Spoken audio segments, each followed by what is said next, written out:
Εάν τα κοψίματα στο edit σου δεν είναι τόσο καλά, σίγουρα το βίντεο σου θα φαίνεται ερασιτεχνικό. Πράγμα που ελπίζω να μην θέλεις. Σήμερα θα σου δείξω πώς να κάνεις cut το βίντεο σου σαν επαγγελματίας για να κρατήσεις το θεατή σου μέχρι το τέλος του βίντεο και γενικότερα για να έχεις μια πιο smooth ροή. Μείνε μέχρι το τέλος γιατί τότε θα ξέρεις πότε να κόβεις και γιατί.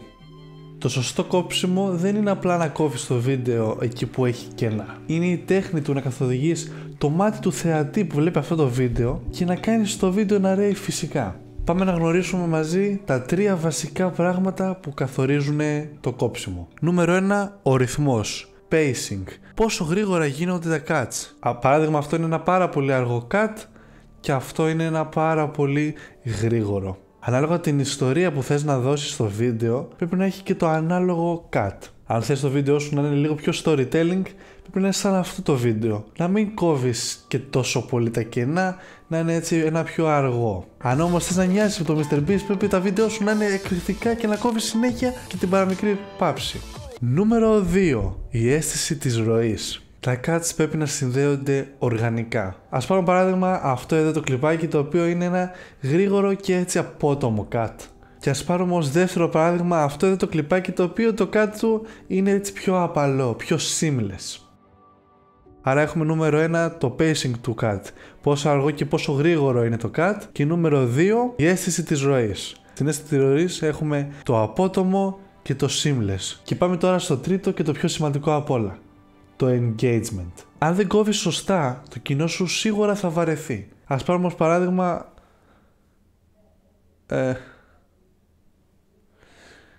τι λέει. Αυτό είναι ένα ωραίο παράδειγμα, ας πούμε. Αυτό είναι το βαρετό το cut. Δεν τον νοιάζει το κοινό αυτή τη στιγμή ότι βλέπω την οθόνη ή ότι σκέφτομαι το υπερπέραν. Τον νοιάζει η ιστορία του βίντεο. Οπότε ότι δεν χρειάζεται στο βίντεο το κάνουμε cut.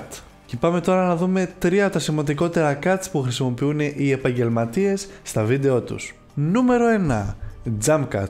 Είναι το κλασικό cut που γίνεται συνέχεια. Αυτό που έγινε μόλις τώρα ήταν ένα jump cut. Δηλαδή, όταν κόβεις στο ίδιο πλάνο, στη μέση για να χωρίσεις μια παύση ή να το κάνεις λίγο πιο έντονο. Χρησιμοποιείται συνήθως σε vlogs, σε συνεντεύξεις, σε tutorials. Γενικά συναντιέται παντού αυτό το cut. Είναι το νούμερο 1 cut και γι' αυτό το βάλα πρώτο. Ωστόσο πρέπει να τονίσω ότι κρύβει μια παγίδα. Άμα κάνεις μόνο jump cut σε όλο σου το βίντεο σου πιθανότατα να μοιάζει κάπως κομματιασμένο. Πράγμα που δεν θέλουμε γιατί δεν είναι και έτσι ελκυστικό. Κόψιμο νούμερο 2. L-cut και J-cut. Το L-cut είναι όταν ο ήχος συνεχίζει αφού του έχει αλλάξει και η εικόνα. Και το J-cut είναι όταν ο ήχος έχει αρχίσει πριν αλλάξει η εικόνα. Ας ξαναπάρουμε παράδειγμα αυτό εδώ το κλιπάκι. Και αυτό εδώ ήταν ένα J-cut.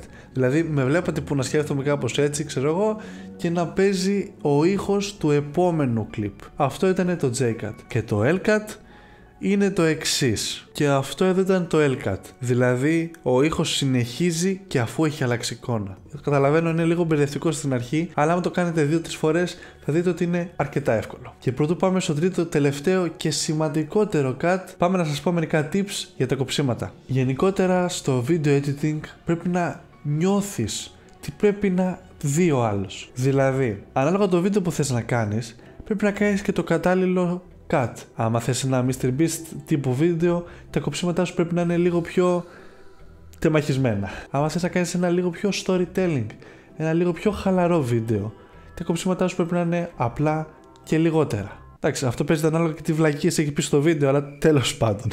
Κυρίως είναι το θέμα το ότι μην αφήνεις βαρετά σημεία στο βίντεο σου. Όπως είπα και πριν, δεν τον νοιάζει το θεατή άμα κοιτάς τις σημειώσεις σου, άμα κοιτάς το φως, το δεύτερο φως, ξέρω εγώ την κουβέρτα εδώ πέρα. Δεν τον νοιάζει. Ο θεατής ήρθε να πάρει κάτι από αυτό το βίντεο και εσύ πρέπει να του το δώσεις. Οπότε άμα το βλέπεις το βίντεο σου να έχει πολλά βαρετά σημεία, καλύτερα να το κόβεις. Γιατί είναι πανεύκολο ο θεατής να φύγει. Ξέρεις, πατάς το κλικ, τέλος. Βλέπω επόμενο βίντεο. Και το τελευταίο tip που θέλω να σας δώσω σε αυτό το βίντεο είναι ότι δοκιμάστε. Πειραματιστείτε με διάφορα cuts. Μην κάνετε μόνο jump cut, μόνο L-cut και J-cut. Μην κάνετε μόνο αυτά. Δοκιμάστε τα όλα μαζί. Κάντε μια σούπα, ρε παιδί μου. Βάλτε τα όλα σε ένα βίντεο και δοκιμάστε. Κάποιες φορές μπορεί να μην ταιριάζει ένα L-cut ή ένα J-cut. δοκίμασε ένα jump cut, δοκίμασε ένα άλλο cut. Και άμα θέλετε κι εσείς ένα καινούριο βίντεο με διάφορα άλλα cuts, γράψτε μου κάτω στα σχόλια. Και πάμε αμέσως στο τρίτο και το πιο σημαντικό cut απ' όλα. Το cut του action. Αυτό δεν συνηθίζεται να γίνεται σε τέτοιου είδους βίντεο, αλλά έτσι λίγο πιο δραστήρια. Κάποιος που κινείται έξω, κάποιος που γενικότερα είναι λίγο πιο δύσκολο να γίνει σε τέτοιου τύπου βίντεο. Το cutting του action είναι όταν κόβεις στη μέση της κίνησης και κάνεις έτσι το cut να φαίνεται αόρατο. Αυτό εδώ το κόψιμο λέγεται cutting του action. Δεν φαίνεται πρακτικά το cut. Ενώ υπάρχει cut, δεν φαίνεται. Είναι κάπως αόρατο.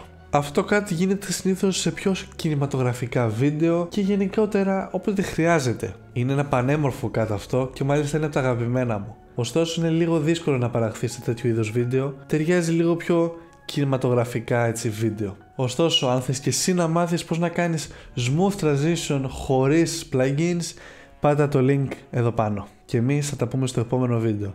Μέχρι τότε να είστε καλά, φιλιά πολλά και γεια σας.